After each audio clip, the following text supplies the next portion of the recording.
আসসালামু আলাইকুম। সঙ্গত কারণে আমি আমার নাম বলছি না, কিন্তু যে ঘটনাটি আমি লিখলাম, ঘটনাটি নিঃসন্দেহে আমার জীবনের সবথেকে যন্ত্রণাদায়ক মুহূর্তগুলোর একটি। মৌলভী আব্দুস সোবহান সাহেবের সাথে আমার পরিচয় অনেক আগে থেকেই। 1991 সালে গয়েশপুর হাই স্কুলের শিক্ষক হিসেবে যোগদান করার মাধ্যমে পরিচয়ের ঘনিষ্ঠতা আরও বৃদ্ধি পায়। উনি বয়সে অনেক বড় ছিলেন। তিনি ছিলেন একাধারে হাই স্কুলের শিক্ষক এবং গয়েশপুর জামে মসজিদের ইমাম। কিন্তু নির্বিরোধী এই ভালো মানুষটার প্রতি করা হয়েছিল খুব বড় অন্যায়। হাস্যকর একটা অপরাধের ধু তুলে গ্রামের মানুষ কেড়ে নেয় তার ইমামত্ব। চাকরির মেয়াদ শেষ হয়ে গেলে তিনি পুরোপুরি অবসরে চলে যান, কিন্তু তার সাথে আমার যোগাযোগ ছিল। ধর্মীয় বিষয় ছাড়াও নানাবিধ আলোচনা করতাম আমরা। এই আলোচনার মাধ্যমে একদিন জানতে পারলাম তিনি পানি পড়া তাবিজ দেওয়ার পাশাপাশি ঝাড়ফুঁকও করেন। নতুন তথ্য হলো, আগে এইসব কম করতেন, কিন্তু সংসারের অভাবের কারণে তিনি এখন একটু বেশিই করেন। তো যাই হোক, মূল ঘটনায় আসি। কর্মব্যস্ততার কারণে একসময় আমাদের যোগাযোগ কমে আসে। মাসখানেক পর ওনার খোঁজ নিয়ে জানতে পারি উনি খুবই অসুস্থ। পরদিনই আমি দেখতে যাই তাকে। দেখি ওনার দেহ কাঠামো শুকিয়ে যেন অর্ধেক হয়ে গেছে। আমি এসেছি জানতে পেরে পাশ ফিরে আমার দিকে শুলেন। তার অবস্থার কারণ জানতে চাইলে বললেন যে, না বাবা, এই অসুখ আমার আর সারবে না, এটা অসুখ না। না, অত ভাববেন না, ভালো চিকিৎসা করলে আপনার অসুখ সেরে যাবে, আমি এমনটা বললাম। কিন্তু তিনি মাথা এপাশ থেকে ওপাশ নাড়লেন এবং বুঝাতে চাইলেন যে না, এটা হবার নয়। সেদিন চলে এলাম। এরপর কেটে গেল আরো একটা মাস। এক ভোরবেলায় হন্তদন্ত হয়ে বাসায় এলো মৌলভী সাহেবের মেজ ছেলে। বলল, ভাই, এখনই আমার সাথে চলেন, আব্বা আপনার সাথে দেখা করার জন্য ছটফট করছে। গেলাম তার সঙ্গে। ঘরে ঢুকে দেখি আসলে অবস্থা খুব খারাপ। আমাকে দেখে সর্বশক্তি দিয়ে যেন নিজের কষ্ট সামলে রাখলেন। আমাকে ছাড়া ঘরের সকলকে বাইরে চলে যেতে বললেন। বাইরে যাওয়া মাত্র আমার হাত দুটো জাপটে ধরে ফিসফিসিয়ে বললেন, বাবা, মনে আছে তোমাকে বলেছিলাম যে এটা অসুখ না? আমি বললাম যে হ্যাঁ, মনে আছে। মিনিট খানেক তিনি অপলক আমার দিকে তাকিয়ে রইলেন। তারপর তিনি যেটা শোনালেন সেটা সত্যি অনেক ভয়ানক। আমি তার জবানিতেই তার কথাগুলো তুলে ধরছি। মাস চারেক আগে ঘোলাপাড়া থেকে দুজন লোক এসেছিল। বলল তাদের পরিবারের একজন মেয়েকে জিনে ধরেছে। তারা এসেছিল সকালে। আমি বললাম যে আজ আমার জরুরি কয়েকটা কাজ আছে, এখন তো যেতে পারবো না, মাগরিবের পরে যাব। বাড়ির ঠিকানা বলে লোক দুটো চলে গেল। মাগরিবের পর আমি হেঁটেই রওনা দিলাম। সেদিন ছিল পূর্ণিমার রাত। চারিদিকে জ্যোৎস্নার ঝলমল করছে। গয়েশপুর স্কুল ছাড়িয়ে উঠলাম ছোট যমুনার উপরের সেতুতে। সেতুর পর ডান হাতে একটা বাঁশঝাড়। খুবই খারাপ জায়গাটা, অনেক কিছুই দেখেছি ওখানে। ঝাড়টার পাশাপাশি যেতেই মুখোমুখি এসে দাঁড়ালো সুদর্শন এক যুবক। সাধারণত কেউ দেখলে তাকে 10 জন মানুষের মতোই মনে করত, কিন্তু দু চোখের গনগনে দৃষ্টি মুহূর্তে আমাকে বলে দিল ওটা কি। অনেক বছর ধরে ওরকম দৃষ্টির সঙ্গে আমি পরিচিত। কিছু না বলে পাশ কাটাতে গেলাম। মৌলভী সাহেব আছর ছাড়াতে যাচ্ছেন, হাসলো ওটা। চুপচাপ এগিয়ে গেলাম ওটাকে পেছনে ফেলে। ওটা আবারও বলল, যাবেন না মৌলভী সাহেব? আমি বললাম যে কেন? বলল যে গেলে আপনার ক্ষতি হবে, কারণ আমি ধরেছি মেয়েটাকে। এবার রেগে বললাম যে কি ক্ষতি করবি রে তুই? তোর মতো ওইরকম অনেক জিনিস দেখা হয়ে গেছে আমার, হুমকিও শুনেছি, কেউ ক্ষতি করতে পারেনি আমার, কিন্তু আমি পারবো। ভেসে এলো ঠান্ডা একটা স্বর।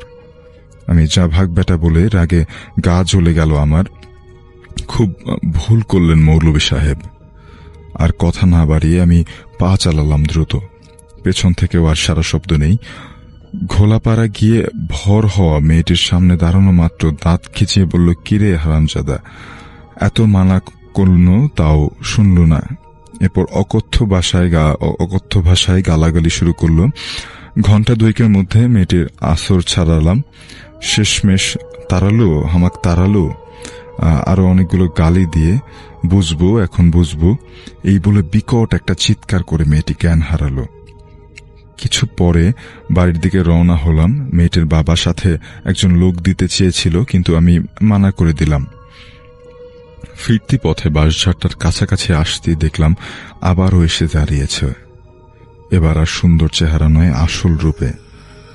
চোখ দুটো যেন জ্বলন্ত কয়লার টুকরো। শরীরের ওপরের অংশ সহ বাম পায়ের হাঁটু পর্যন্ত ভালুকের মতো বড় বড় লোম, ডান পায়ে দগদগে ঘা, দুই হাঁটুর উপরে বাড়তি দুটো চোখ রয়েছে, আর মনে হলো রক্তের মতো লাল টকটকে বিরাট এক জিভ নেমে এসেছে বুক পর্যন্ত। কিরে হারামজাদা, মেয়েটির আছর ছাড়িয়ে দিয়ে এলি, আমাকে থাকতে দিলি না। ভয়ঙ্কর গলায় বলতে লাগলো, হারামজাদা এত নিষেধ করলাম তাও শুনলি না কেন? প্রত্যেকটা কথার সাথে ছিটকে ছিটকে পড়ছে আগুনের গোলা। আমার কাজ আমি করেছি বললাম যথাসম্ভব স্বাভাবিক স্বরে। আমি বললাম যে আমার কাজ আমি করেছি। কাজ করেছিস তাই না? বল, শক্তি দেখালি, এত বড় সাহস তোর। এবার দেখ আমার শক্তি। দপ করে জ্বলে উঠল একটা আগুনের গোলা। কিছু বুঝে ওঠার আগেই সোজা ছুটে এসে ঢুকে গেল আমার ভেতর। পড়তে পড়তে সামলে নিলাম, সারা শরীর যেন আগুনে ধরে গেছে। কোনো মতে বাড়িতে এসে যেই শুয়ে পড়লাম আর উঠতে পারলাম না। জানতাম আর উঠতে পারবো না, তাই তোমাকে বলেছিলাম এটা অসুখ না।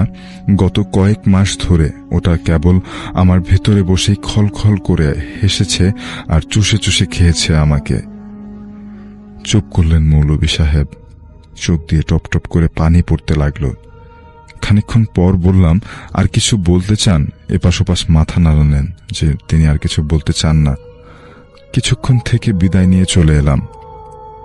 বাড়ি ফিরে আসার মিনিট 20 পরেই খবর পেলাম মৌলভী সাহেব মারা গেছেন।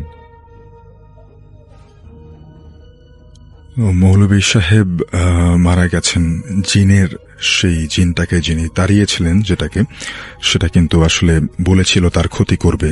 সেটা হয়তো এমনই কোনো জিন ছিল যেটা অসম্ভব শক্তি সম্পন্ন। এদের মধ্যেও আসলে জিনদের কথা যদি বলি, মানুষের মধ্যে যেমন শক্তির একটা ভেদাভেদ থাকে, কেউ একটু বেশি শক্তিশালী, কেউ কম শক্তিশালী, জিনদের মধ্যেও তেমনটা আছে। এবং আসলে আমার দুঃখ হচ্ছে এই ঘটনার মৌলভী সাহেবের জন্য। তিনি কিন্তু চেষ্টা করেছেন মানুষের সাহায্য করার জন্য, কিন্তু শেষমেশ আসলে তিনি আসলে নিজেকে রক্ষা করতে পারেননি সেই অশরীরের হাত থেকে। মিনেরই কাকা হন, আর ঘটনাটির সূত্রপাত যার মাধ্যম দিয়ে তিনি আলামিনের কাকার সম্পর্কে তালই হন, তার নাম হচ্ছে আকবর আলী। প্রিয় লিসেনার্স, এখানে একটা বিষয় বলে রাখা ভালো। এখন যে স্টোরিটি আপনারা শুনতে যাচ্ছেন, এটি একটি কবরস্থান কেন্দ্রিক ঘটনা। আশা করি ঘটনাটি সবার ভালো লাগবে। তো আকবর আলী, ওনারা ছিলেন 3 ভাই। বড় ভাই আকবর আলী, তারপর রাজ্জাক আলী এবং তারপরে মাসুম আলী। আকবর আলী উনি হঠাৎ করে অসুস্থ হয়ে পড়েন। অসুস্থ হওয়ার পর, মানে এতটাই অসুস্থ হয়ে পড়েন, উনি স্বাভাবিকভাবে হাঁটাচলা করতে পারতেন না। অনেক জরুরি বিষয়গুলো ওনার ঘরের মধ্যেই সেই কাজগুলো সারতে হতো। ওনার পরিবারের সদস্যরা তার দেখাশোনা করতেন, পরিষ্কার পরিচ্ছন্নতার দায়িত্বে ছিলেন। দীর্ঘদিন এই অসুস্থতার কারণে পরিবারের কাছের সদস্যরাও ওনার প্রতি বিতৃষ্ণা জন্মে যায়, তার সাথে খারাপ ব্যবহারও করতে থাকে। তাছাড়া ভাইদের সাথে পারিবারিক দ্বন্দ্ব আকবর আলীর মনের কষ্ট আরো বাড়িয়ে দেয়। কোনো এক রাতে আকবর আলী গলায় রশি পেঁচিয়ে সুইসাইড করেন। ওনার সুইসাইডের পর স্থানীয় একটি কবরস্থান, যেটাকে বলা হয় জমাদ্দার পাড়া কবরস্থান, এই কবরস্থানে তাকে দাফন করা হয়। ওনার মৃত্যুর 1 মাস পর্যন্ত কোনো সমস্যা হয়নি। এই 1 মাস পর থেকেই শুরু হয় সমস্যা। প্রিয় লিসেনার্স, 1 মাস পর যে ঘটনাটি ঘটে সেটি দিয়ে শুরু করতে যাচ্ছি। একটু আগে বলেছি আকবর আলীর ওনারা 3 ভাই ছিলেন। ওনার পরে যিনি ছিলেন তিনি হচ্ছেন রাজ্জাক আলী। রাজ্জাক আলীর 3 জন সন্তান ছিলেন। তার মধ্যে একজন বড় সন্তান, তার নাম হচ্ছে ইকরাম আলী। তিনি দীর্ঘদিন এলাকার বাহিরে ছিলেন। ওই সময়ে মোবাইলের ব্যবহার খুবই সীমিত ছিল সারা বাংলাদেশে, যার কারণে এত সহজে কারো খবর একমাত্র চিঠি লেখা ছাড়া সেভাবে দেয়াটা কঠিন ছিল।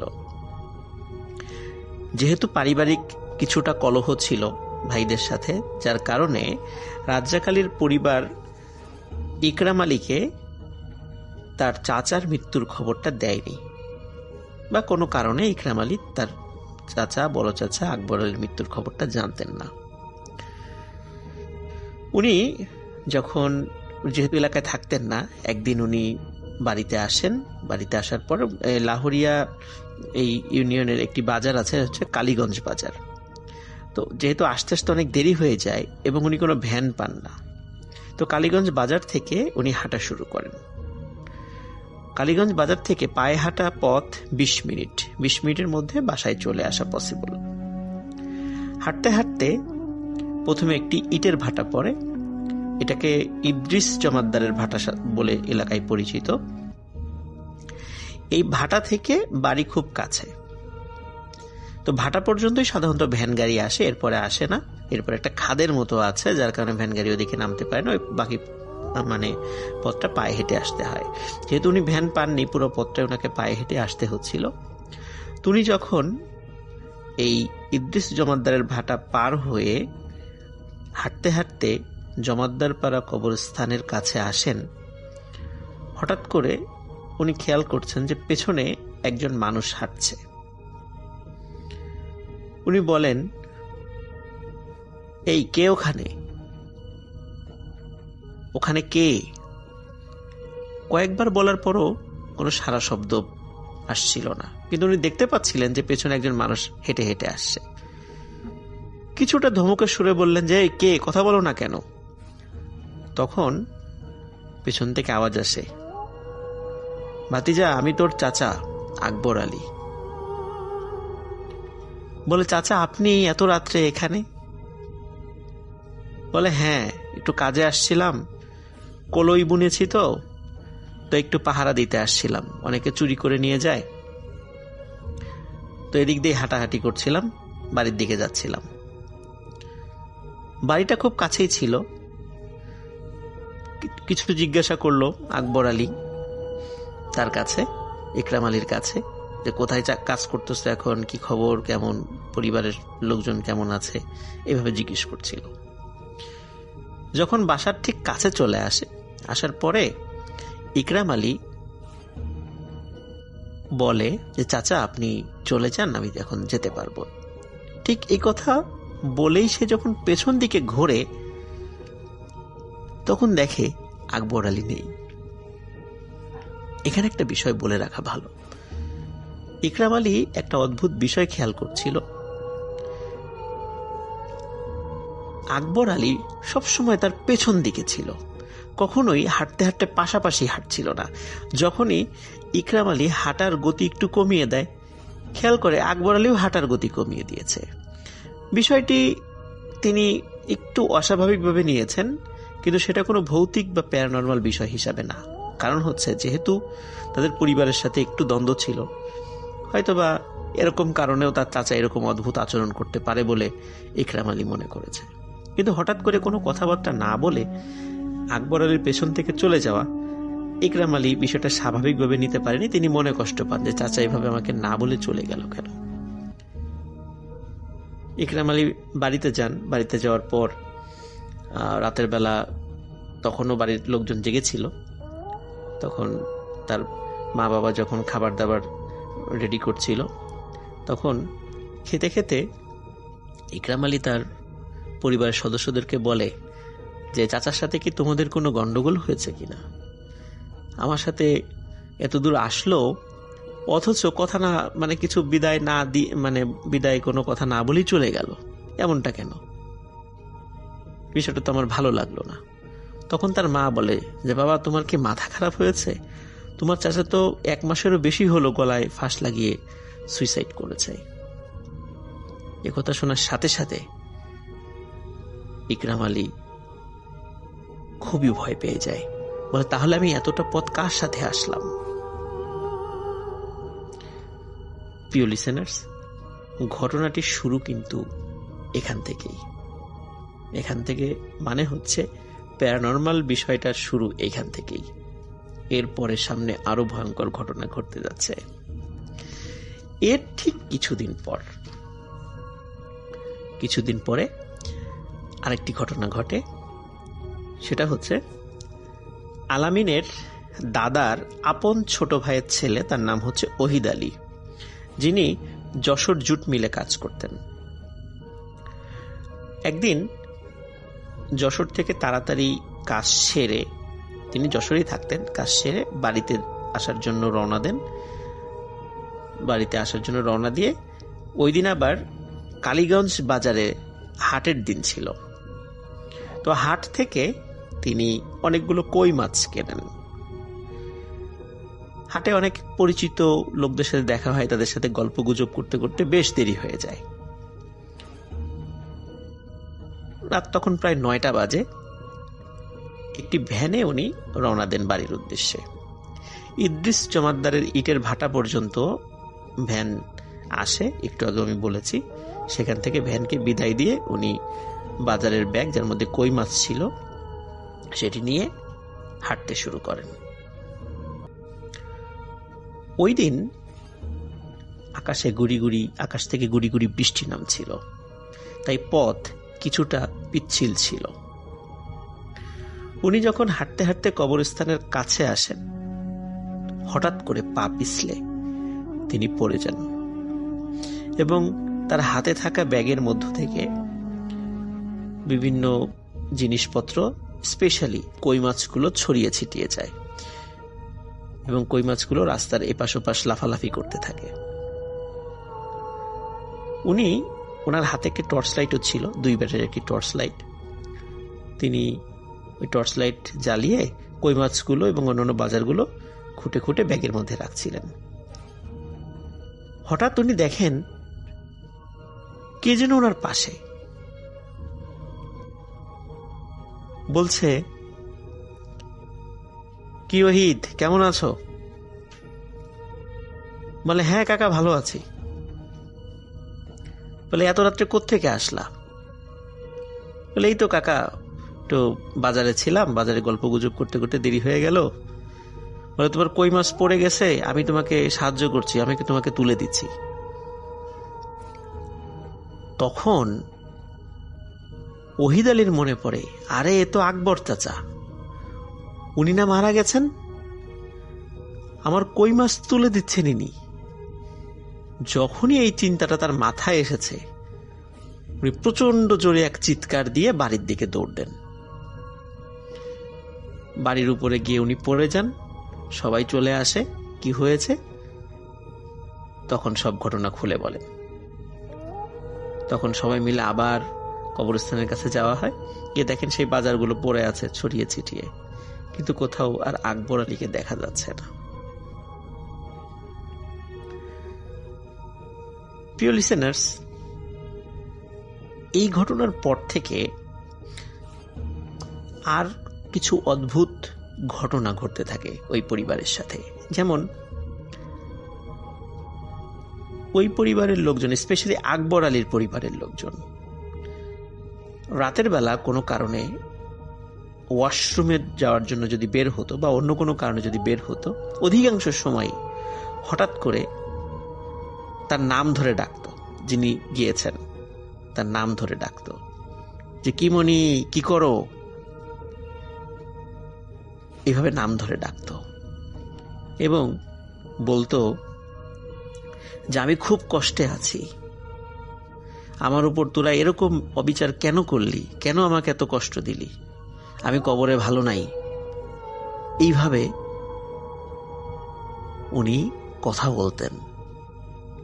ওনার পরিবারের অনেকেই এরকম রাতের বেলা ভয় পেতেন, কখনো দূর থেকে দেখতেন, কখনো শুধু শব্দ শুনতেন। এই ঘটনাগুলো শুধু আকবর আলীর খুব নিকট আত্মীয় স্বজনদের সাথেই ঘটতে থাকে, অন্য কোনো মানুষদের সাথে এই ঘটনা ঘটেনি। এরপরে আরো একটি ঘটনা ঘটে। আকবর আলী এবং রাজ্জাক আলী, মাসুম আলী এবং অত্র এলাকার লোকজন তাদের জমিতে কলই নামক এক ধরনের ফসল বুনতেন। কলই, মসুরির ডাল, এই ফসলগুলো বুনতেন। তো এমন একটি সময় আসলো যখন কলই পেকে গিয়েছে, মানে তখন তোলার সময়। কিন্তু সমস্যা হলো যে এগুলো রাত্রেবেলা চুরি হয়ে যেত। একদিন এশার নামাজের পর এই আলামিনের মেজো কাকা, মানে যিনি এই ঘটনাটি আলামিনকে দিন মেজো কাকা, আলামিনের দাদা এবং আরো কয়েকজন মিলে এশার পরে খাওয়া দাওয়া করে চিন্তা করলেন যে আমরা রাত্রেই আজকে সব কলই তুলে ফেলবো আমাদের ক্ষেত থেকে, কারণ চুরি হয়ে যেতে পারে। আবার যদি হঠাৎ করে রাত্রেবেলা বৃষ্টি হয় তাহলে আরো ঝামেলা হয়ে যাবে। এই জন্য ওনারা কয়েকটা গরুর গাড়ি রেডি করলেন, যেগুলো ওনাদের নিজেদের গরুর গাড়ি, যে একটা গরুর গাড়িতে কেটে তুলে দিবেন, সেটা বাড়িতে পাঠাবেন, আবার আর একটায় তুলে দেবেন, এইভাবে বাই রোটেশন দ্রুত যাতে এই কলই কাটা হয়ে যায় এবং বাড়িতে পাঠিয়ে দেওয়া যায়। আলামিনের মেজো কাকা উনি একটি গরুর গাড়িতে উঠলেন এবং কলই ভর্তি গরুর গাড়ি নিয়ে উনি বাড়ির দিকে যাওয়া শুরু করলেন। অন্যরা তারা মাঠে কলই কাটছিল রাতের বেলা। গাড়িটি যখন চলতে চলতে ঠিক কবরস্থানের কাছে চলে আসে, হঠাৎ করে আলামিনের মেজো কাকা লক্ষ্য করে দূরে কি যেন একটা আবছা আবছা দেখা যাচ্ছে, আর গাড়িটি অস্বাভাবিক রকমের নড়াচড়া শুরু করেছে এবং সামনে থাকা দুটি গরু মনে হচ্ছে ওরা ভয়ঙ্কর কিছু দেখেছে। ওরা প্রচন্ড জোরে ছোটাছুটি শুরু করে দিয়েছে, এলোপাথারি ছোটাছুটি, এবং এত বেশি মাত্রা এলোপাথারি ছোটাছুটি শুরু করে দিয়েছে যে গরু দুটি তাদের দড়ি ছিঁড়ে গাড়িটিকে রাস্তার এক পাশে ফেলে রেখে দৌড়ে বাড়ির দিকে চলে গেছে। গাড়িটি রাস্তার এক পাশে পড়ে যায়। আলামিনের মেজো কাকা কিছুটা চোট পান। রাস্তার পাশেই ছোট ছোট কয়েকটি তাল গাছ ছিল। আলামিনের কাকা লক্ষ্য করেন এই তাল গাছের চতুর্দিকে ছোট ছোট কিছু বাচ্চারা খেলাধুলা করছে। 2 থেকে 3 বছর বয়সী বাচ্চারা হবে। এবং অদ্ভুত ব্যাপার হলো এই বাচ্চাগুলো হাতে স্টিলের বাসন নিয়ে চামচ দিয়ে ঝনঝন ঝনঝন শব্দ করছে, যেমন আমরা প্লেটের উপর একটা চামচ দিয়ে ছোটবেলায় শব্দ করতাম, ঠিক এমন শব্দ করছে, অস্বাভাবিক রকমের শব্দ। উনি বুঝতে পারলেন ভয়ঙ্কর কিছু উনি দেখছেন, এটা কোনো স্বাভাবিক বিষয় নয়। উনি প্রচন্ড ভয় পেয়ে একটি চিৎকার দিলেন। ওনার চিৎকারে ওনার বাড়ির লোকজন দ্রুত চলে আসে, কারণ ওনার বাড়িটি ওই কবরস্থানের খুব কাছেই ছিল। উনি চিৎকার দিয়ে সেন্সলেস হয়ে পড়ে যান। ওনার বাড়ির লোকজন এসে তাকে উদ্ধার করে। উদ্ধার করার পর ওনার জ্ঞান ফেরার পরে সব ঘটনা খুলে বলেন যে হঠাৎ করে কবরস্থানের কাছে আসার সাথে সাথে গরুগুলো কেমন যেন উন্মাদের মতো চলাফেরা করছিল, তাদের আচরণ অস্বাভাবিক ছিল। এই ঘটনার পর আকবর আলীর ইমিডিয়েট ছোট ভাই রাজ্জাক আলীর সাথে আরেকটি ঘটনা ঘটে। রাজ্জাক আলী ওই দিন কোনো কারণে বাসায় ফিরতে দেরি হয়ে যায়। ওনার একটা বাইসাইকেল ছিল, সেই সাইকেলটি উনি ফিরছিলেন। রাজ্জাক আলী যখন সেই জমাদ্দারপাড়া কবরস্থানের কাছে চলে আসেন, উনি হঠাৎ খেয়াল করেন যে কবরস্থানের পাশে যে মাঠ রয়েছে, এই মাঠে একটি গরুর গাড়ি রয়েছে, কিন্তু গরু নেই, গরুর গাড়িটি জাস্ট এমনি মাটির উপর রয়েছে, এবং এই গাড়ির উপরে কে যেন হাত পা ছড়িয়ে শুয়ে রয়েছে। উনি অবাক হন, কি ব্যাপার? চাঁদের আলো উনি দেখতে পাচ্ছেন যে একটা মানুষ সেখানে হাত পা ছড়িয়ে শুয়ে রয়েছে, লুঙ্গি পরা, খালি গায়ে। উনি বলেন, কে ওখানে? 2 বার বলার পর আওয়াজ আসে, ভাই আমি আকবর, তোর ভাই। তোরা তো আমাকে বাড়িতে থাকতে দিলি না, কবরের মধ্যে অনেক গরম রে, আর সহ্য করতে পারছিলাম না, তাই উঠে আসলাম। বাইরে অনেক বাতাস, তাই না? যখনই এইটা উনি শুনতে পান রাজ্জাক আলী, তখন উনি প্রচন্ড চিৎকার দিয়ে সাইকেল ফেলে বাড়ির দিকে দৌড়তেন। বাড়ির সদস্যরা ওনার অপেক্ষায় ছিল, রাত হয়ে গিয়েছিল যেহেতু। তোনার এরকম আচমকা চিৎকার চেঁচামেচি শুনে সবাই আগে থেকে একটু বেরিয়ে আসেন বাড়ি। কি ব্যাপার বাবা, এত জোরে চিৎকার করছে কেন, কি হয়েছে? তখন বলে এই ঘটনা। সবাই মিলে আবার কবরস্থানের কাছে যায়, দেখে গরুর গাড়িটিও নেই, আকবর আলীও নেই। এই ঘটনা যখন ঘটতে থাকছিল প্রতিনিয়ত, তখন আকবর আলীর পরিবারের সদস্য এবং তার যে অন্যান্য আত্মীয় স্বজনরা একটা সমাধানের পথ খুঁজতে থাকেন।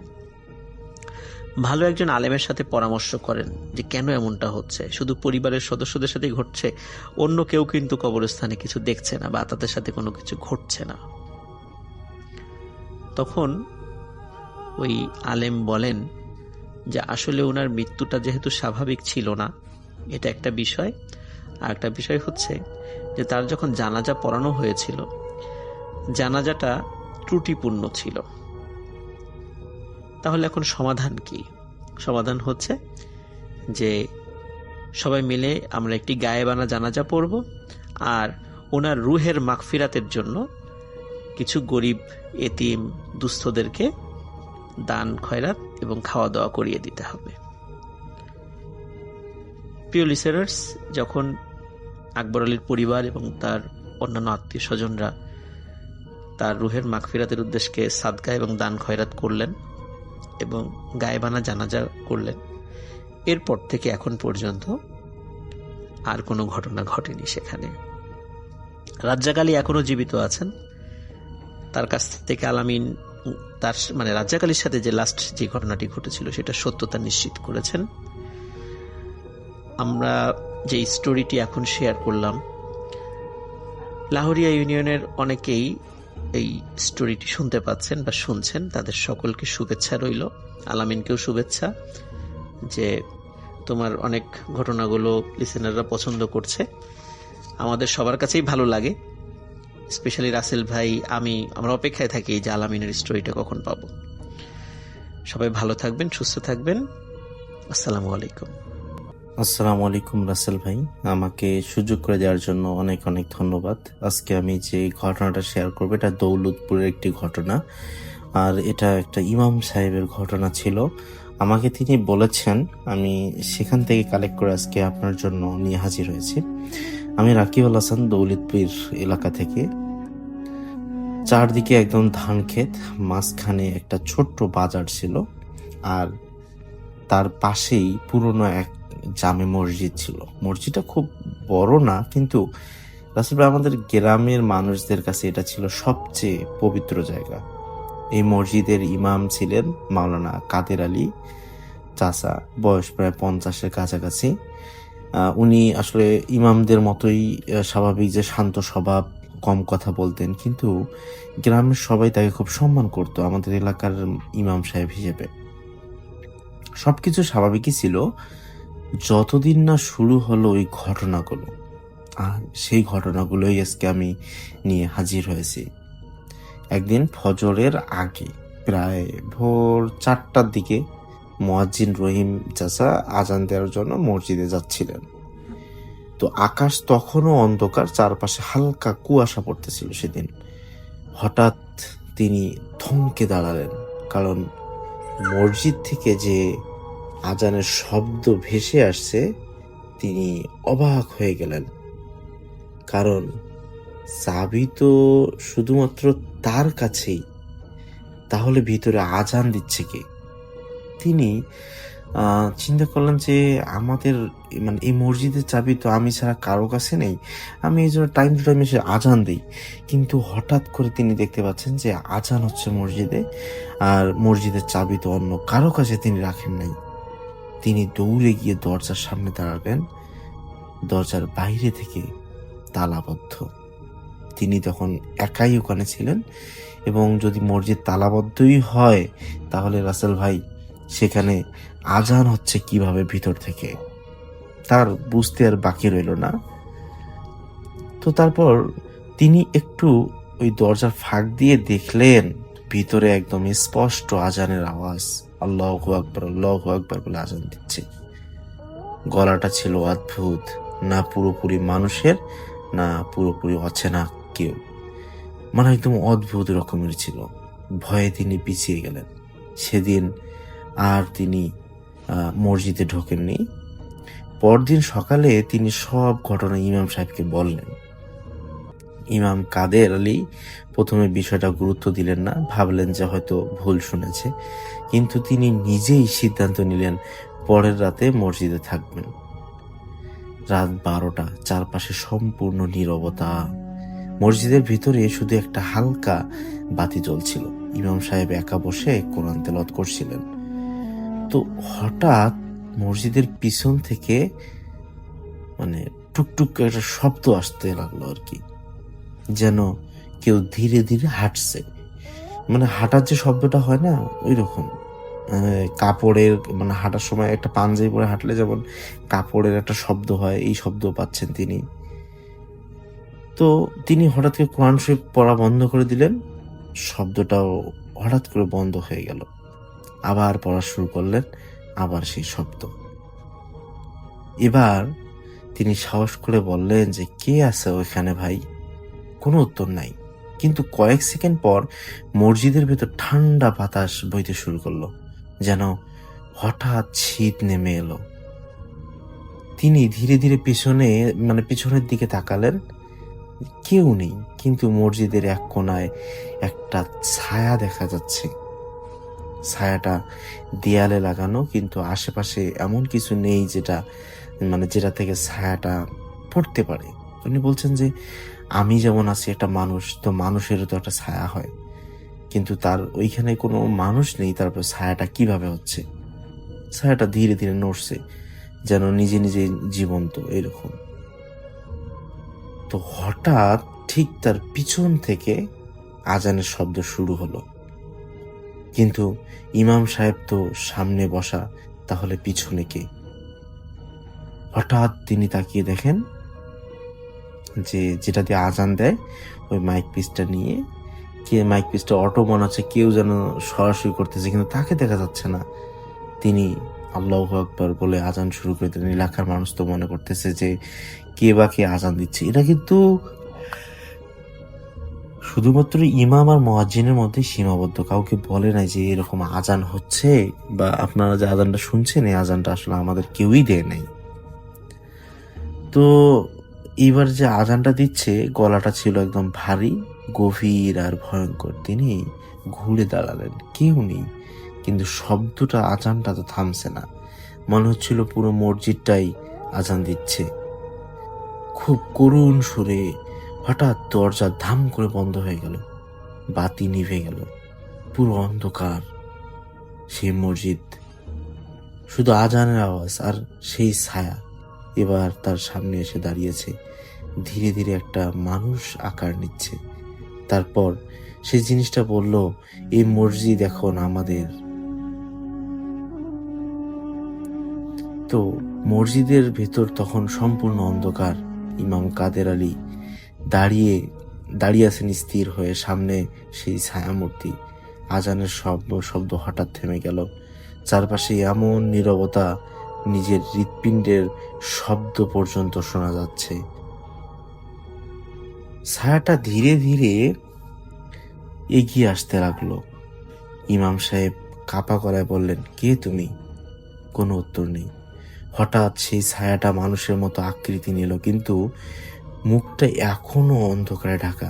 তারপর ধীরে ধীরে একটা শব্দ বের হলো যে আমরা অনেকদিন ধরেই এখানে আছি।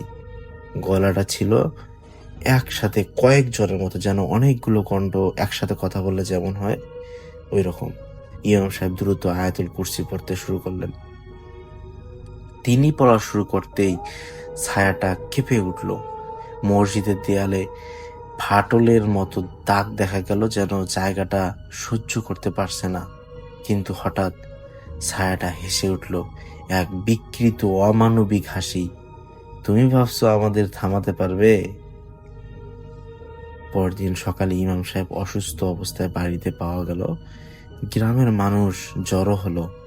তিনি ধীরে ধীরে সব ঘটনা খুলে বললেন। এবার গ্রামের সবচেয়ে বৃদ্ধ লোক আব্দুল গনি চাচা একটা কথা বললেন, এই মসজিদের জায়গাটা আগে কবরস্থান ছিল। তো সবাই চুপ। অনেক বছর আগে এখানে কিছু অদ্ভুত ঘটনা ঘটতো, তাই এই জায়গাটা ছেড়ে দেওয়া হয়েছিল। পরে মসজিদ বানানো হয়।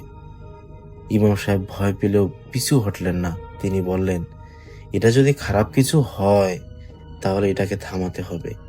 সেই রাতে তিনি একা না গ্রামের আরো 3 জন হাফেজকে নিয়ে মসজিদে গেলেন। তারা সিদ্ধান্ত নিলেন তারা সারা রাত কোরআন তেলাওয়াত করবেন। রাত 1টা যখনই বাজলো, সবাই একসাথে তেলাওয়াত করছে। প্রথমে সবকিছু স্বাভাবিক, কিন্তু কিছুক্ষণ পর মসজিদের বাইরে কেউ হাসছে। তারপর দরজায় ধাক্কা, ধাম ধাম করে। কেউ বাইরে থেকে ঢুকতে চাইছে। একজন হাফেজ বললেন, দরজা খুলবো?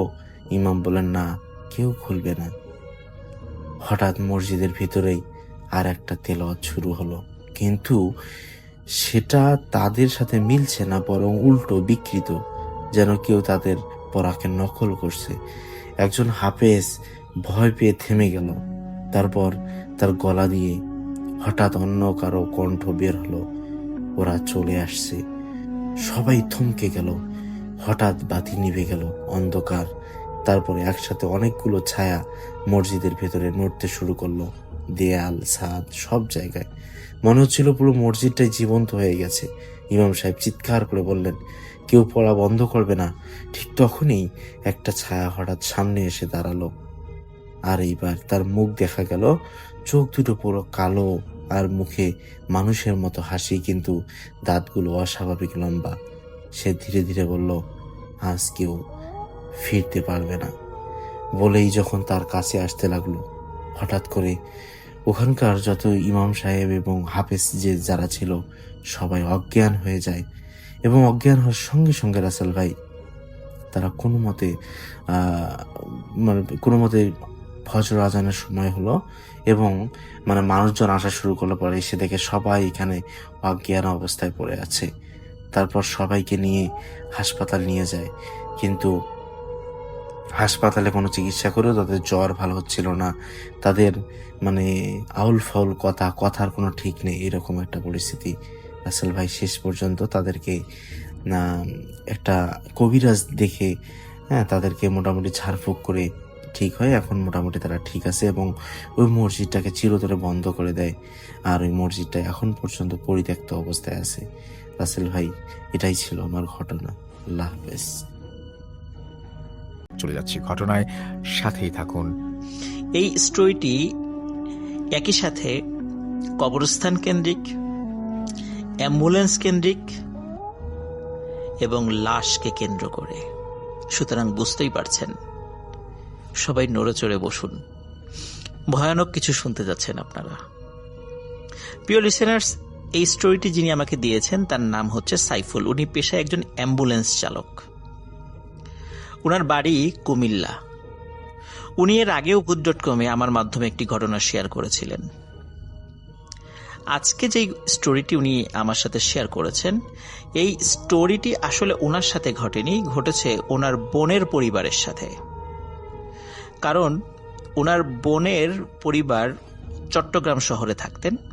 ওনার বোন, তার হাজব্যান্ড, তার শ্বশুর শাশুড়ি, তার দেবর ননদ সবাই মিলে চট্টগ্রাম শহরের একটি জায়গায় থাকতেন। ঘটনাটির সময় 2009 সাল। যে বাড়িতে ওনারা থাকতেন, বাড়িটি বেশ একটি বড় জায়গা নিয়ে অবস্থিত। ওনারা যখন ওই বাড়িতে থাকা শুরু করেন, স্থানীয় কিছু মানুষজন ওনাদেরকে বলেন যে এই জায়গাতে অনেক পুরাতন একটি কবরস্থান ছিল। বহু বছর এখানে কোনো কবর দেয়া হয় না এবং অনেক পুরাতন কবর হওয়ার কারণে আস্তে আস্তে কবরগুলো বিলীন হয়ে গেছে। অনেক দিন এই জায়গাটি বিরান পড়েছিল, পরে বিক্রি হয়ে যায় এবং বাড়ির মালিক এখানে একটি বাড়ি তৈরি করে। কিন্তু বাড়িটি আসলে আধুনিক অবকাঠামোর যে রুলস এটা মেনটেন করে এটা তৈরি হয়নি।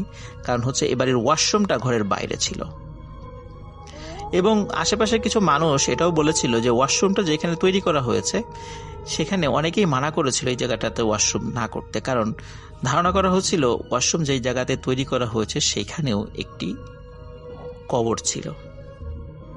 যাই হোক, বাড়িটা তৈরি করা হয়। ওই বাড়িতে সাইফুল ভাইয়ের বোনের হাজবেন্ড মানে সাইফুল ভাইয়ের দুলাভাই, বোনের শ্বশুর শাশুড়ি, দেবর, ননদ সবাই থাকতেন। শুরুর দিকে খুব অল্প কয়েকদিনের জন্য তেমন কোনো প্রবলেম তারা ফেস করেননি। এর কিছুদিন পর থেকেই অদ্ভুত কিছু সমস্যা ওনারা ফেস করতে থাকেন। যেমন এক রাত্রে ওই বাড়ির প্রত্যেক সদস্য ওনারা শব্দ শুনতে পান যে বাড়ির উঠানে কেউ একজন হাঁটাহাঁটি করছে। তখন সাইফুল ভাইয়ের যেই দুলাভাই মানে বোনের হাজবেন্ড, উনি ওঠেন, উনি দরজা খুলে দেখেন যে উঠোনে কালো ছায়ার মতো কিছু একটা হাঁটাহাঁটি করছে। উনি যখন বলেন যে এই কে, তখনই সেটি মিলিয়ে যায়। তো এই যে হাঁটাহাঁটির যে বিষয়টি, এটি যে নতুন ছিল তা কিন্তু নয়, এটি কিন্তু প্রায়শই ঘটা শুরু করে। আর ওয়াশরুমটা যেহেতু বাইরে, এই জন্য কি করতো, যদি কেউ রাত্রেবেলা ওয়াশরুমে যেত আর একজনকে ডাক দিত, এই জন্য তিনি সাথে যেতেন, কাছাকাছি থাকতেন, তারপরে আবার ওয়াশরুমের থেকে বের হয়ে হাত মুখ ধুয়ে আবার ঘরে চলে আসতেন। এইভাবেই তারা মোটামুটি অভ্যস্ত হয়ে গিয়েছিলেন। এক রাত্রে ঘটে একটি ভয়ানক ঘটনা। সাইফুল ভাইয়ের বোনের সাথে এই ঘটনাটি ঘটেছিল। উনি রাতের বেলা ওয়াশরুমে যাওয়ার জন্য বের হবেন, তখন ওনার হাজবেন্ড পাশে ঘুমাচ্ছিল। যদিও বলা ছিল যে ওয়াশরুমে যাওয়ার দরকার হলে যেন তাকে ডাক দেয়। তো উনি চিন্তা করেন যে এত রাত্রে ডাক দিব, থাক, এখন আর ডাকার দরকার নেই, কারণ ইলেকট্রিসিটি ছিল, বারান্দায় আলো ছিল বেশ। তো উনি একাই দরজা খুলে ঘর থেকে বের হন। তিনি যখনই দরজা খুলে ঘর থেকে বের হয়েছেন, তখনই তিনি দেখেন উঠোনে প্রকাণ্ড একটি মানুষের মাথা। এই মাথাটি উঠোনে লাফালাফি করে একদিক থেকে আরেক দিকে যাচ্ছে। ওই মাথাটি যখন টের পায় যে সাইফুল ভাইয়ের বোন ঘর থেকে বের হয়েছে, তখন ওই মাথাটি লাফিয়ে লাফিয়ে সাইফুল ভাইয়ের বোনের দিকে আগাতে থাকে। সাইফুল ভাইয়ের বোন প্রচন্ড ভয় পান, জোরে একটা চিৎকার দিয়ে ঘরে ঢুকেই দরজা বন্ধ করে দেন। ওনার হাজবেন্ড ধর্মর করে ঘুম থেকে ওঠে যে কি হয়েছে, তখন বলে যে উনি এটা দেখেছেন। ওনার হাজবেন্ড তখন টর্চ নিয়ে ঘর থেকে বের হন, যদিও বা ইলেকট্রিসিটি ছিল। স্বাভাবিকভাবেই দেখেন যে উঠোনে কিছুই নেই। তখন উনি ওনার স্ত্রীকে বলেন যে তোমাকে তো বলেছিলাম যে বাইরে যাওয়ার সময় আমাকে ডাক দিতে, তুমি ডাকো নাই কেন? তখন তিনি বলেন যে যেহেতু আলো ভালোই ছিল বাইরে, তো চিন্তা করেছি যে থাক, আজকে আর ডাকবো না, এই জন্য আর ডাকি নেই। তো যাই হোক, রাত্রে এই ঘটনাটি যখন ঘটে, তখন বাড়ির অন্য সদস্যরাও পরে জেগে গিয়েছিল, তাদেরকেও বিষয়টি বলা হয় এবং প্রত্যেককে বলে দেয়া হয় অবশ্যই কেউ যখন রাতের বেলা ঘর থেকে বের হবে, সাথে যেন কেউ একজন মানুষ নিয়ে ঘর থেকে বের হয়। এই ঘটনার পরের দিন থেকে আরো একটি সমস্যা ওনারা ফেস করেন। রাত 2টো কি 2:30টার দিকে একজন মহিলার কণ্ঠস্বর শোনা যেত। ঘরের দরজায় টক টক টক টক শব্দ করে বলতো, চলে যা, এই বাড়ি থেকে চলে যা, থাকিস না এখানে, তাহলে কিন্তু অনেক বড় ক্ষতি হয়ে যাবে। আর মাঝে মাঝেই টিনের চালে ঢিল পড়ার শব্দ ওনারা শুনতেন, এবং যখন পড়তো একসাথে বহু ঢিল পড়তো টিনের চালের উপরে। রাত্রে ঘুমাতে পারতেন না ওনারা। একটা সময় ওনারা ডিসিশন নেন এখানে ওনারা থাকবেন না, কারণ এইভাবে আসলে থাকা যায় না। এদিকে ওনারা বাসাও খুঁজছিলেন, কিন্তু এর মধ্যে ঘটে যায় আরেকটি মর্মান্তিক ঘটনা। সাইফুল ভাইয়ের বোনের শ্বশুর, উনি রাতের বেলা খাওয়া দাওয়া করার পরে ফ্রেশ হওয়ার জন্য ওয়াশরুমে যান। ওয়াশরুম থেকে ফিরে এসেই উনি বলেন যে আমার বুকে ব্যথা হচ্ছে। উনি সুস্থ মানুষ, হঠাৎ কেন বুকে ব্যথা হচ্ছে, কোনো কিছু দেখে ভয় পেয়েছিলেন কিনা, উনি কিছুই বলার আসলে সুযোগ পান নাই। বুকে ব্যথা হচ্ছে, বুকে ব্যথা বেড়ে যাচ্ছে, এই কথা বলতে বলতেই উনি মেঝেতে পড়ে যান এবং এর অল্প কয়েক মিনিটের মধ্যেই উনি পৃথিবীর মায়া ত্যাগ করে চলে যান। বাড়িতে কান্নাকাটির রোল পড়ে যায়, কিন্তু ওনাদের বাড়ি তো কুমিল্লাতে, লাশ তো কুমিল্লাতে নিয়ে যেতে হবে। এই জন্য ওই রাত্রে একটি অ্যাম্বুলেন্স ভাড়া করা হয়। অ্যাম্বুলেন্সে লাশ উঠিয়ে বাড়ির সকল সদস্য রওনা দেয় কুমিল্লার দিকে। চট্টগ্রাম শহর পার হয়ে, সীতাকুণ্ড পার হয়ে যখন গাড়ি চলা শুরু করেছে, গাড়িটি যখন ফেনীর কাছাকাছি চলে এসেছে, তখন থেকেই শুরু করে একটি ভয়ঙ্কর ঘটনা। ঘটনাটি শুরুতে এমন ছিল যে ড্রাইভার সাহেব এবং গাড়ির প্রত্যেক সদস্য ওনারা ফিল করছিলেন গাড়িটি কোনো কারণ ছাড়াই হঠাৎ করে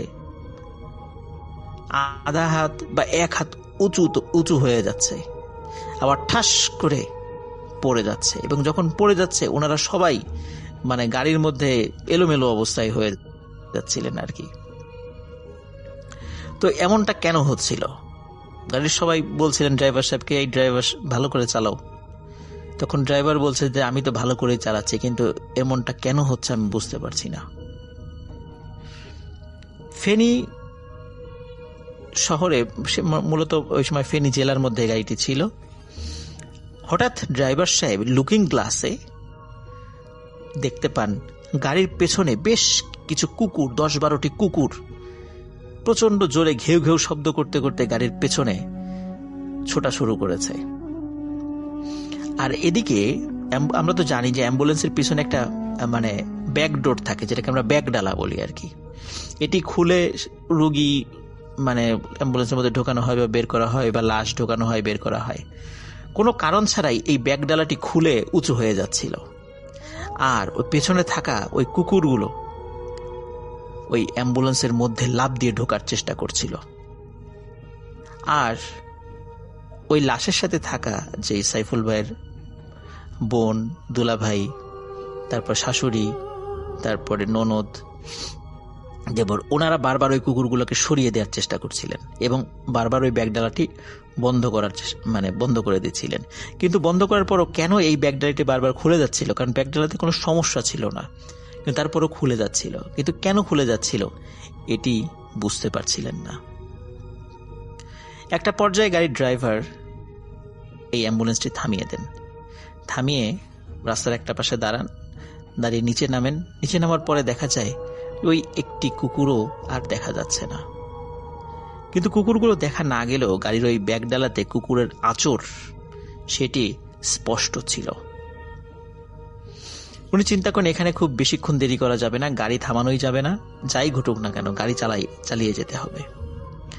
আবার গাড়িতে উঠে গাড়ি চালানো শুরু করেন। গাড়ির মধ্যে প্রত্যেকেই মহান আল্লাহ রব্বুল আলমিনের জিকির শুরু করেন, কারণ আল্লাহ রব্বুল আলমিনের হেল্প ছাড়া খুব ভয়াবহ একটা সিচুয়েশন মানে তাদের সাথে ঘটে যেতে পারে, এবং যে ঘটনাগুলো ঘটছিল তাতে আল্লাহ রব্বুল আলমিন ছাড়া তাদেরকে উপকার করার মতো আসলে কেউ ছিল না। গাড়ি চলছে। গাড়ি যখন নোয়াখালীর কাছাকাছি চলে আসে তখন ওই গাড়িটা একটু যাত্রা বিরতির প্রয়োজন হয়। যাত্রা বিরতি যখন দেওয়ার পরে প্রচন্ড শব্দে গাড়ির দুটি টায়ার ব্লাস্ট হয়ে যায়। ড্রাইভার এবং আরো অন্যান্য যারা ছিলেন তারা গাড়ির কাছে চলে আসেন, এসে দেখেন গাড়ির দুটো টায়ার পাংচার হয়ে গেছে। এবং অদ্ভুত ব্যাপার হলো গাড়ির টায়ার পাংচার হওয়ার একটা মানে বিষয়টা স্বাভাবিক ছিল না। কারণ হচ্ছে তারা গাড়ির টায়ারের দিকে তাকিয়ে দেখে কোনো ভয়ানক প্রাণী তার শক্তিশালী সুচালো দাঁত দিয়ে টায়ারের উপর কামড় দিয়ে টায়ারের একটি অংশ ছিঁড়ে নিয়ে চলে গেছে। এবং শুধু যে একটি টায়ারের সাথে বিষয়টি হয়েছিল তা কিন্তু নয়, দুটি টায়ারের সাথে একই ঘটনা ঘটে। মজার বিষয় হচ্ছে যে ওই গাড়িতে দুটি স্পেয়ার টায়ার ছিল। যদি একটি টায়ার থাকতো তাহলে খুব বিপদ হয়ে যেত। ওই রাত্রে দুটি টায়ার ছিল, দ্রুত ওই দুটি টায়ার গাড়িতে রিপ্লেস করা হয় এবং তারা ওইখান থেকে বের হয়ে যান। নোয়াখালীতে যখন গাড়িটা চলে আসে ঢাকা চিটাগাং হাইওয়ে, তখন নোয়াখালীতে তেমন কোনো সমস্যা হয়নি, কিন্তু নোয়াখালী পার হয়ে যখন কুমিল্লাতে গাড়ি ঢুকে গেছে তখন আরও একটি ভয়ানক ঘটনা ঘটতে থাকে। গাড়ির প্রত্যেকে এবং ড্রাইভার সে নিজেও দেখতে থাকে যে তাদের গাড়ির সামনে প্রায় 20-25 হাত দূরে গাড়ি কিন্তু চলছে, এবং যেই ভয়ানক জিনিসটা দেখতে থাকে সেটি হচ্ছে একটি লাশ দেখতে পান। সেই লাশটি সাদা কাপড়ে মোড়ানো ছিল। এই লাশটিও শূন্যে ভাসছে, গাড়ি আগাচ্ছে, ওই লাশটিও সামনের দিকে এগোচ্ছে, এবং লাশটি একবার ডান পাশে একবার বাম পাশে যাচ্ছিল, এবং কোনো একটা ভয়ানক আওয়াজ তারা শোনেন, এবং সেই আওয়াজটি এমন ছিল, তোদের গাড়িতে থাকা লাশটি দিয়ে যা, নাহলে কিন্তু সবাই মরবি, এই গাড়িটা এখন অ্যাক্সিডেন্ট হবে, যদি বাঁচতে চাস লাশ দিয়ে যা। কিন্তু গাড়িতে থাকা প্রত্যেকেই এই বিষয়ে ডিটারমাইন্ড হন যে কোনো অশুভ শক্তির কাছে আমরা লাশ হস্তান্তর করব না। অশুভ শক্তি যত শক্তিশালী ভাব দেখানোর চেষ্টা করুক না কেন, আল্লাহর শক্তির সামনে এগুলো কিছুই নয়। আর একটা মানুষের লাশকে কখনো এই পিশাচের হাতে আমরা তুলে দিতে পারি না, আর আমাদের প্রিয়জনের লাশ। সুতরাং যাই ঘটুক না কেন আমরা চলতে থাকব। এদিকে আরেকটি ঘটনা ঘটে, সেটি হচ্ছে যে এই লাশটা অ্যাম্বুলেন্সের যেই সাইডে রাখা ছিল মাঝে মাঝেই ওই সাইডটা উঁচু হয়ে যাচ্ছিল, এবং অ্যাক্সিডেন্ট হতে হতেও হচ্ছিল না গাড়ি। তো ওনারা প্রচন্ড ভয় পাচ্ছিলেন, হয়তোবা ওনারা চিন্তা করছিলেন যে এই লাশ নিয়ে হয়তোবা তাদের বাড়িতে ফেরার আগে তারাই লাশ হয়ে যাবেন। কিন্তু তারপরও মনে সাহস সঞ্চয় করে তারা আল্লাহর নাম স্মরণ করছিলেন, আয়াতুল কুরসি পড়ছিলেন, সূরা ইয়াসিন পড়ছিলেন। কুমিল্লায় ঢোকার পর এই ঘটনাটা ঘটার পরে আস্তে আস্তে আবার সব স্বাভাবিক হয়ে যায়। এদিকে ফজরের আজান দিয়ে দেয়। গ্রামের বাড়িতে পৌঁছতে পৌঁছতে তাদের সকাল প্রায় 8টা বেজে যায়। বাড়িতে লাশ নিয়ে যাওয়ার পরে লাশকে গোসল করানো হয়, জানাজা পড়ানো হয়, এবং যথাযথ ধর্মীয় মর্যাদার সাথে লাশকে কবরস্থানে দাফন করা হয়। ওই রাত্রে আরো একটি ভয়ঙ্কর ঘটনা ঘটে। ওই রাত্রে সাইফুল ভাইয়ের বোনের যে ননদ রয়েছে, উনি স্বপ্নে দেখে যে একজন মানুষ কাঁধে করে সাদা কাফনে মোড়ানো একটি লাশ নিয়ে আসছে, নিয়ে ঘরের দরজা খুলে ঘরের মধ্যে প্রবেশ করে ওই লাশটি ওই সাইফুল ভাইয়ের বোনের ননদের গায়ের উপরে ঠাস করে ফেলে দেয়।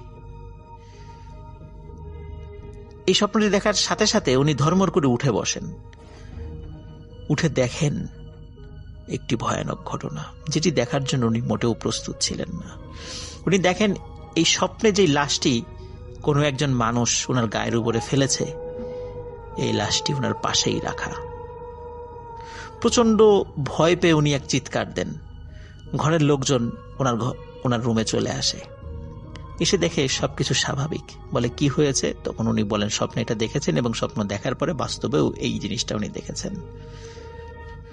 তখন ঘরের মানুষ তাদেরকে সান্ত্বনা দেন, বলে ও কিছু না, ভুল দেখেছ, স্বপ্ন তো স্বপ্নই। যাই হোক, পরের দিন ঈশান নামাজের আজানের পরে ঘটে আরেকটি ঘটনা। এই ঘটনাটি ঘটে সাইফুল ভাইয়ের বোনের শাশুড়ির সাথে। উনি ঈশান নামাজের জন্য অজু করতে উনি টিউবওয়েলে যান। টিউবওয়েলে যখন উনি অজু করছিলেন, হঠাৎ উনি দেখেন ওনার সামনে ওনার মৃত স্বামী দাঁড়িয়ে আছে, যাকে গতকালকেই কবরস্থ করা হয়েছে। শুধু যে দাঁড়িয়ে আছে তা নয়, কাছে এসে খপ করে ওনার হাত চেপে ধরে এবং বলে, চল আমার সাথে, আমি একা একা থাকতে পারছি না, আমার খুব কষ্ট হচ্ছে, তোকে নিয়ে যাব। উনি প্রচন্ড জোরে একটা চিৎকার দেন এবং সেন্সলেস হয়ে পড়ে যান। ঘরের মানুষজন, কারণ তখন তো আসলে কেউ ঘুমায় নাই, তখন তো আর খুব বেশি রাত না, সবাই চলে আসে, এসে দেখে কলপারে সাইফুল ভাইয়ের বোনের শাশুড়ি পড়ে আছে। তাকে ধরাধরি করে ঘরে নিয়ে আসে বাড়ির সবাই। তাকে যখন জ্ঞান ফেরানো হয়, বলে কি হয়েছে, তখন উনি বিষয়টি খুলে বলেন। তখন সবাই সান্ত্বনা দেয় যে বাবা তো মারাই গেছে, মৃত মানুষ তো কখনো ফিরে আসতে পারে না, তুমি ভুল দেখেছো, কারণ আগের রাত্রে এতগুলো ঘটনা ঘটেছে, তারপর ওই বাড়িতে এত ঘটনা ঘটেছে, আসলে আমাদের সকলের মনের মধ্যে এই বিষয়টা এমনভাবে গেঁথে গেছে যে আমরা সবাই উল্টাপাল্টা দেখছি। কিন্তু সাইফুল ভাইয়ের বোনের শাশুড়ি বারবার বলছিল, না আমি ভুল দেখি নাই, আমি যেটা দেখেছি ঠিকই দেখেছি। যাই হোক, সবাই তাকে সান্ত্বনা দেন। এই ঘটনার মোটামুটি আর তারপর 3-4 দিন কিছু হয় নাই। 5 দিন পরে আরেকটি ঘটনা ঘটে। সেটি হচ্ছে, এই সাইফুল ভাইয়ের বোনের শাশুড়ি একটি স্বপ্ন দেখেন। উনি রাত্রেবেলা স্বপ্ন দেখেন যে ওনার মৃত স্বামী কবর ভেঙে একা একাই উঠে আসছে এবং ওনার কাছে এসে বলছে, আমার একা একা থাকতে অনেক কষ্ট হচ্ছে, চল আমার সাথে চল, তোকে নিয়ে যাব। ঘুমের মধ্যেই উনি চিৎকার করছিলেন এবং বাস্তবে উনি ওই ঘুমের মধ্যে চিৎকার উনি করছিলেন, সেটা বাস্তবেও সেটা উনি আসলে করছিলেন। ঘরের লোকজন চলে আসে ওনার রুমে। তখন কি হয়েছে, তখন উনি বলেন যে, তখন ঘুম ভেঙে যায়, বলে যে উনি স্বপ্নের মধ্যে এই জিনিসটা দেখেছেন। বলে ঠিক আছে, আগামীকালকেই একজন ভালো হুজুরের কাছে নিয়ে যাওয়া হবে, তার কাছ থেকে পরামর্শ নেওয়া হবে যে কি করা যায়। একজন ভালো হুজুরের কাছে নিয়ে যাওয়া হয়। তো হুজুর এই যিনি মারা গেছেন সাইফুল ভাইয়ের বোনের শ্বশুর, তার জন্য দান খয়রাত সাদগা এগুলো করতে বলেন এবং যারা বিভিন্নভাবে ভয় পাচ্ছিলেন প্রত্যেককেই একটি করে তাবিজ দেন এবং বলেন যে তাবিজটা সাথে রাখবেন, আর ওই যে চট্টগ্রামের ওই বাড়িতে আর থাকা যাবে না, ওখানে আপনারা থাকবেন না, থাকলে আরো অনেক ক্ষতি হবে। তো যাই হোক, ওখানে ওনারা থাকেন নাই। আর এরপর থেকে আর কোনো ঘটনাও ঘটেনি। 2009 সালে এই ঘটনাটি ঘটেছিল। তো যেটি সাইফুল ভাই আমাকে বলেছেন, উনি পেশায় একজন অ্যাম্বুলেন্স চালক, উনি আরও কিছু ঘটনা আমাকে দেবেন বলেছেন। তো আশা করি প্রিয় লিসেনার্স, আপনাদের সবার ঘটনাটি ভালো লেগেছে। সবাই ভালো থাকবেন, সুস্থ থাকবেন। আসসালামু আলাইকুম। ডক্টর আলিফের কাছে এবং তার ঘটনা শুনবো আমরা। আসসালামু আলাইকুম লিসেনার্স, থ্যাংক ইউ রাসেল ভাই। আমার কাছে এসছে অনেকগুলো ঘটনার মধ্যে আমি এই ঘটনাটা আমি সবার আগে বলতে যাচ্ছি, আপনাকে যেটা একটু আগে শোনালাম। হ্যাঁ প্লিজ। তো এই ঘটনাটা ঘটে হচ্ছে, আমি তার নামটা ছদ্মনাম হিসেবে ইউজ করছি কারণ সে কোথায় আছে আমি এগুলি বলার পারমিশন পাইনি। তার নাম খোকন দিলাম এবং তার ফ্রেন্ডের নাম দিলাম জাকির। তো এটা আর্লি 90s ঘটনা, 90-এর শুরুর দিকে আর কি। নীলফামারী জেলার বালাগ্রাম একটা গ্রাম আছে, সেইখানে জলঢাকা থানা বালাগ্রাম টাইপের একটা গ্রাম, সেইখানে ঘটনা আর কি। এটা জুলাই মাসের ঘটনা এবং তার কিছু ব্যাকগ্রাউন্ড হিস্ট্রি আমি দিচ্ছি। যে লোকটা ঘটনা বলেছেন তিনি আগে প্রাইমারি স্কুল শেষ করে ওই মুহূর্তে আপনার একটা মাদ্রাসায় ভর্তি হন। তার বাবা মা অসচ্ছল ছিলেন, বাবা মা দূর বাসার থেকে অনেক দূরে একটা মাদ্রাসায় দেন এবং মাদ্রাসার মধ্যে ছিল হচ্ছে 12 জন ছাত্র এবং একজন শিক্ষক। তারা একটা রুমের মধ্যে সবাই একসাথে গুটিছুটি হয়ে থাকতো এবং শিক্ষক একজন, উনিও পড়াতেন, সবকিছু উনিই করতেন, নামাজ কালাম হতো ওই জায়গায়, কিন্তু রান্না টান্না কিছু হতো না ওই মাদ্রাসার মধ্যে। তো এলাকার ওই আশেপাশে যেসব ঘর ছিল, ঘর ভিত্তিক সবগুলো মানুষ মানে সবাই এরকম করে ভাগ করা ছিল কোন দিন কে কোন দিন খাওয়াবে এদেরকে। তো ঘটনার দিন ছিল বৃহস্পতিবার।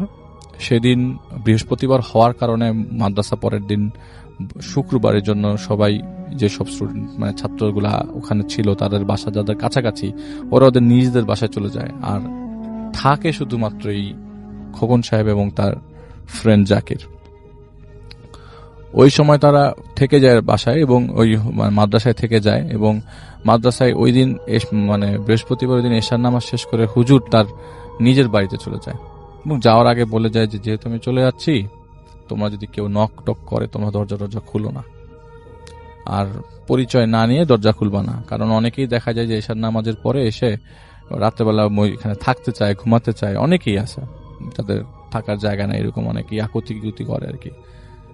তো ওনারা বলেছে ঠিক আছে। তো ওই দিন আবার যেই বাসায় খাওয়ার কথা ছিল, ওনারা দুজন ওই বাসায় খেয়ে দিয়ে মাদ্রাসে এসে ঘুমিয়ে পড়ে গল্প করতে করতে। এবং সেদিনের রাতটা ছিল এতটা ডিফারেন্ট একটা রাত যে আকাশে মেঘ চমকাচ্ছে, অনেক জোরে জোরে শব্দ হচ্ছে, তো আকাশটা কেমন লাল হয়ে আছে, মানে ক্লিয়ারলি সবকিছু ভিজিবল। ওনারা বাড়িটা মানে ওই বাসা থেকে খেয়ে আসার সময় মাদ্রাসায় আসার পথে দেখা যে অলমোস্ট দেখাই যাচ্ছে, মানে টর্চ লাইট লাগছে না আর কি গ্রামের রাস্তা দিয়ে হাঁটার সময়। ওই জায়গায় ইলেকট্রিসিটি ছিল না, তোরা মাদ্রাসায় আসার পরে মোমবাতি পায় নাই এবং টর্চ লাইট ছিল, কতক্ষণ জ্বালিয়ে রাখবে। চার্জেরও একটা বিষয় আছে, কারণ টর্চ লাইটটা তো আপনার ব্যাটারিতে চলে, কতক্ষণ পরে আবার কখন ব্যাটারি কিনতে হবে। যাই হোক, ওনারা জিনিসটাকে আগলে রাখে এবং সবকিছু বন্ধ টন্ধ করে শুয়ে পড়ে, গল্প করতে করতে এক পর্যায়ে ঘুমিয়ে যায়। তন্দ্রার মতো লেগে আসে হঠাৎ। ওই সময়টা কয়টার দিকে এটা উনি প্রপারলি মনে করতে পারছেন না যে এটা কয়টার দিকে হতে পারে, কিন্তু হঠাৎ করে দরজায় ঠকঠক করে শব্দ আসে। শব্দটা খুব জোরে জোরে আসে এবং বাইরে থেকে চিৎকার করছে, এই খোকন গেট খোল। উনি খুব মানে অবাক হয়ে যায়, এত রাতের বেলা। তো ভয়েস শুনে মনে হচ্ছে যে হুজুরের শব্দ, ওনাদের যে ওস্তাদ যে হুজুর ওনাদেরকে পড়া এখানে থাকে, ওনার মাদ্রাসা এটা। তো ওরা কি করলো, মানে ওই উঠে গেল, জাকির যে ছেলেটা ওর ফ্রেন্ড, ও ঘুমাচ্ছে এবং ওর একটা সমস্যা, যদি ঘুমায় যায় ওকে উঠানো যায় না। তো দরজা খুললো এবং লোহার দরজা খোলার পরে দেখলো যে বিদ্যুৎ চমকাচ্ছে এবং ওই চমকানির মানে আলোতে বোঝা গেল না এটা হুজুর এসছে, এবং বুড়াটা দেখেই বোঝা যাচ্ছে যে হুজুর এসছে। তো বলছে যে চল, একটা বিয়ের দাওয়াত আছে, বিয়ের খাবো একটা। ওই জাকির কোথায়, ও তো ঘুমাচ্ছে, ওরে ডাক দে, ওকে উঠা। তো উনি কি করলো, মানে হুজুরের ধমকের শব্দে এক শব্দে যে তাড়াতাড়ি রেডি হয়ে গেল এবং জাকিরকে উঠালো, যাই ওট একটা বিয়ে খাবো, হুজুর আসছে। তো হুজুর আবার জোরে জোরে বলছে, হ্যাঁ বিয়ে খাবো, তুই ওঠ। তো সাথে সাথে রেডি হয়ে গেল। ওই ছেলেটা আবার ঘুমন্ত অবস্থায় আর কি, এমন যে ও একদম খুব উঠে গেছে এরকম কিছু না, ও ঘুমন্ত অবস্থায় ভয় দাঁড়িয়ে গেছে আর কি। হুজুরকে তো ভয় পায় সবাই। তো ওরা কি করলো, হুজুরের সাথে হাঁটা ধরলো, তালা মেরে হুজুরের সাথে আগাচ্ছে। এমন সময় হুজুর বললো, ওই যে সামনে ভ্যানটা আছে, ভ্যানটাতে গিয়ে ওঠ। তো ওই মুহূর্তে হুজুর ভ্যানে উঠে গেছে এবং উনি ভ্যানে উঠতে যাবে। তো এই যে জাকির ছেলেটা, যে বন্ধুটা সাথে ছিল, ও না ঘুমাচ্ছিল দাঁড়ায় দাঁড়ায়, উঠছিল না। তো ওই মুহূর্তে ভাইটা মানে বললো যে এই, মানে হেসে দিছে আর কি। তো ওই সময় মানে হাসি পেয়ে গেছে যে দাঁড়ায় দাঁড়ায় ঘুমাচ্ছে। তো আমার হুজুর বিশাল জোরে একটা ঝাড়ি দিছে, এই কি দুষ্টামি করতেছিস কেন। ওই মুহূর্তে উনি বললো যে আলিফ ভাই, আমি যেটা পেলাম আর কি, সেটা হচ্ছে ওনার গায়ের থেকে এত বাজে গন্ধ আসছিল এবং মুখ থেকে যখন কথা বললো আরো বিকট, আরো কটকটে পচা গন্ধ আসলো এবং বমি হওয়ার মতো অবস্থা। আমি কি করলাম, জাকির উঠতে গেল, তখন উনি বললো, এই জাকিরকে তুই মাদ্রাসায় রেখে আয়, ওর যাওয়ার দরকার নেই, তুই আমার সাথে চল।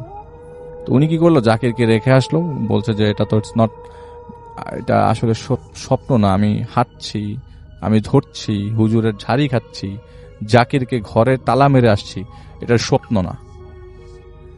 স্বপ্ন মাঝে মধ্যে আমি ভেঙে ফেলি, মানে উনি বলছে যে স্বপ্ন মাঝে মধ্যে আমি ভেঙে ফেলি।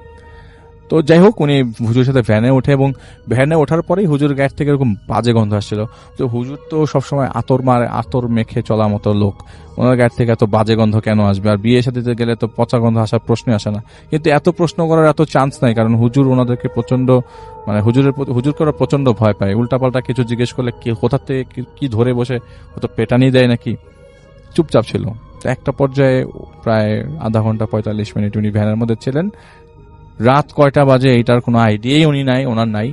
ওই মুহূর্তে সাথে টর্চ লাইট ছিল। তো একটা পর্যায়ে ওনাদের ওই এলাকায় একটা নাম করা শ্মশান ঘাট ছিল, ওই শ্মশানের পাশে তারা এসে ভ্যানটা থামায়। ভ্যানটা থামানোর পরে হুজুর বলে, এবং উনি শ্মশানের কথা বলে যে এই শ্মশানটা এত পুরানো, জেনে লক্ষাধিক মানুষের শেষকৃত্য সম্পন্ন হয়েছে, এত পুরাতন কবর, মানে এত পুরাতন শ্মশান ঘাট আর কি। তো হুজুরও হঠাৎ করে বললো যে তুই এখানে দাঁড়া, একটা লাশ নিয়ে আসবো, ওই লাশটা নিয়ে আসার পর দোয়া কালাম পড়তে হবে, 500 টাকা পাবি। তো তখন 500 টাকা 50 লাখ টাকার সমান ওর কাছে। অসচ্ছল ফ্যামিলি, 500 টাকা পাওয়া মানে 2 মাস চলা। যত কিছুই হোক 500 টাকা লাগবে, যেভাবেই হোক। হুজুর যেটা বলে সেটাই, দাঁড়ায় থাকবে ওই জায়গায়। এরকম ডাট, মানে বাচ্চা কাচ্চা তখন 13-14 বছরের একটা ছেলে। হুজুর ওই মুহূর্তে ভ্যানটা নিয়ে চলে যায় এবং সে ওই জায়গায় দাঁড়িয়ে থাকে। এক পাশে শ্মশান আর এক পাশে ঘন জঙ্গল, আর বাম পাশে আপনার পিছন সাইডে ধান ক্ষেত এবং আকাশ তো পুরো লাল হয়ে আছে, মেঘ আর কি, আকাশে অনেক মেঘ।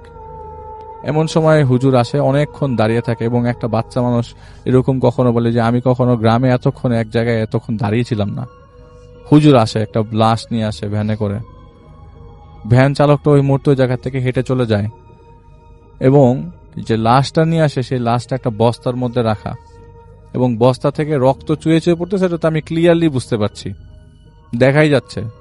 লাশটা যখন এসে মানে নামিয়ে রাখলো, আর হুজুরের অবস্থা খুব খারাপ, ঘেমে একবারে গোসল হয়ে এসছে, এরকম অবস্থা। তো হুজুর বলল যে তুই সূরা ইয়াসিন পড়া শুরু কর। তো উনি বলছেন যে আমি সূরা ইয়াসিন পড়বো, আমি তো কায়দাই পড়তে পারি না, সূরা ইয়াসিন কিভাবে পড়বো? ওখানে তখন মাদ্রাসা মাত্র 2-3 মাস হয়, কায়দায় ঠিক মতো পড়তে পারি না, সূরা ইয়াসিন তো আমি জানি না, পড়তে পারি না।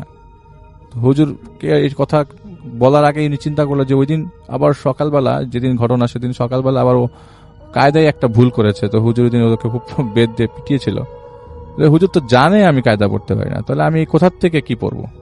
আর যেটা তো বলেছে হুজুর যে এটার সব কাজ দাফন গাফন করতে হবে। হুজুর দেখি লাশ খুলে আমাকে, মানে লাশটার হচ্ছে এরকম অবস্থা যে মাথা আছে সবকিছুই, কিন্তু চোখটা হচ্ছে বুকের মধ্যে। লাশটা খোলার পরে দাড়ি টাড়ি আছে, লাশটা অনেক লম্বা। হঠাৎ করে উনি বলল যে এখন যেটা হচ্ছে এটা, আর ওই হুজুরটা ওই সময় বলছে যে সূরা ইয়াসিন পড়, তোর খবর আছে। এমন সময় হুজুরের কাছ থেকে অনেক মানে বাজেভাবে হাসার শব্দ আসতে লাগলো। উনি কি করলো, ওই হুজুরের সামনেই বিসমিল্লাহির রহমানির রহিম পড়লো। এটার সাথে সাথেই ওই লাশের আকৃতিটা চেঞ্জ হয়ে গেল এবং উনি বুঝতে পারলো যে এত ছোট হয়ে যাওয়ার কারণ কি। দেখলো যে এটা ওনার ফ্রেন্ডের লাশ, এটা যেই ফ্রেন্ডকে মাদ্রাসায় রেখে আসলো সেই ফ্রেন্ডের লাশ, জাকিরের লাশ। হুজুর বলছে যে এইটাই আজকে বিয়ের খাওয়া, এইটাই খাবো, তুই সূরা ইয়াসিন পড়, এটা পড়লে আরো সুবিধা আমার খেতে। হঠাৎ করে হুজুরের শেপ চেঞ্জ হয়ে গেল। শেপ চেঞ্জ হয়ে যাওয়ার পর হুজুর হয়ে গেল, হুজুরটা আসলে বেশ ধারণ করেছিল, কুকুর হয়ে গেল এবং অনেক বড় কুকুর হয়ে গেল। উনি ওই লাশটা চাটা শুরু করলো। এমন সময় ঘেউ ঘেউ করতে করতে পেছন থেকে আরো কতগুলা কুকুর আসলো এবং উনি ছিটকে চলে গেল 100 ফিট দূরে এবং উনি বিসমিল্লাহির রহমানির রহিমই পড়ছে, আর কিছু পড়ছে না।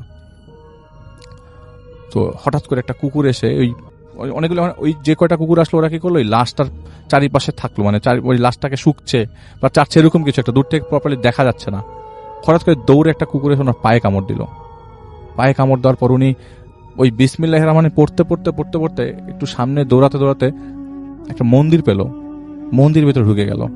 কিন্তু তখন ওই কুকুররা তার পেছা ছাড়ে নেয়, তাকে তাড়া করতে করতে মন্দির ভেতরে কুকুর সহ ঢুকে যায়। উনি বাঁচার জন্য এত গাছপালা কিছুতেই না উঠে মন্দিরের ভিতরে ঢুকে, এবং উনি তো মুসলমান, উনি তো হাফেজ, মানে পরে তিনি হাফেজ হন আর কি, অন্য মাদ্রাসা থেকে। তো আমি ওনার ঘটনা বলতে যে আমি খুব হয়ে গেলাম যে মন্দিরের ভিতরে ঢুকে উনি পুরো মূর্তির উপর উঠে যায় এবং নিচে কুকুরগুলা সব ওনাকে ধাওয়া করতে করতে নিচে মানে কুকুর চিৎকার করছে আর কি নিচে ওনাকে দেখে। উনি হঠাৎ করে এই মূর্তির মাথা ভেঙে পড়ে যায় নিচে। আসল ভাই উনি আরো, ওনার জ্ঞান নাই, উনি আর জ্ঞান ফিরাতে পারেন নাই এবং বলেছে যে আমি হঠাৎ করে ঘুমিয়ে যাই, আমার আর কিছু মনে নাই। ঘুম ভাঙার পরে দেখি যে আমি আমার হাত পা ঠিক মতো নাড়াতে পারছি না, আমার চারিপাশে মানে সারা শরীরে ক্ষত বিক্ষত। আমার মা আমাকে কান্না করছে, মাকে জিজ্ঞেস করলাম তোমরা আমাকে কিভাবে পেলে, তোমরা কোথা থেকে আসলা? কালকে রাতে আমি যা ফেস করছি তো আমি তোমাকে বলতে পারবো না। জাকিরের কি অবস্থা? তোর মা কান্না করতে করতে বলে যে জাকির তো মারা গেছে বাবা। বলে তোমরা কিভাবে খবর পেলা? বলে যে আমাকে তো খবর দিয়ে নিয়ে আসছে, আসলে গতকালকে তোমাদেরকে। তাহলে কাহিনী কি? বলে যে জাকিরকে মৃত অবস্থায় মাদ্রাসার পাশে পাওয়া গেছে এবং তোমাকে পাওয়া গেছে একটা শ্মশান ঘাটের কাছে। বলে কিভাবে? বলে যে ওখানে রাতের বেলা একজন মানে একদল লোক এসে মানে একটা ডেড বডি পোড়াতে এসেছিল, তখন দেখে তুমি পড়ে আছো ওই জায়গায়, ওখান থেকে তোমাকে নিয়ে এসে এবং মাইকিং করে অ্যানাউন্স করে হুজুর যখন খুঁজতে আসে তোমাদেরকে তখন তাকে পাওয়া যায়। তো প্রথমে ভাবা হচ্ছিল যে হুজুর হয়তো বা ওকে জাকিরকে মেরে ওই জায়গায় রেখে ওকে মারধর করে শ্মশানের কাছে ফেলে রাখে। পরবর্তী সময় জিনিসটা ভুল ভাঙে যে না, আসলে হুজুর এরকম কিছুই করে নাই, এটা সামহাও কোনো জিন দ্বারা ঘটিত ঘটনা। এবং আপনারা জানেন যে জিন তো শেপ শিফট করতে পারে, তো এই জিনই এটা করেছে এবং ওইখানে আশেপাশে মোটামুটি সবাইকে টার্গেট করেছিল, সব স্টুডেন্টদেরকে। পরবর্তী সময় কারো কোনো ক্ষতি হয় নাই, কিন্তু লাস্ট মোমেন্টের রাসেল ভাই যে হুজুরটা ছিল ওই মাদ্রাসা চালাতো, আসলে টার্গেটটা উনি ছিলেন, ওই হুজুরটা মারা যান একটা রোড অ্যাক্সিডেন্টে। এটা ছিল প্রথম ঘটনা। Thank you so much.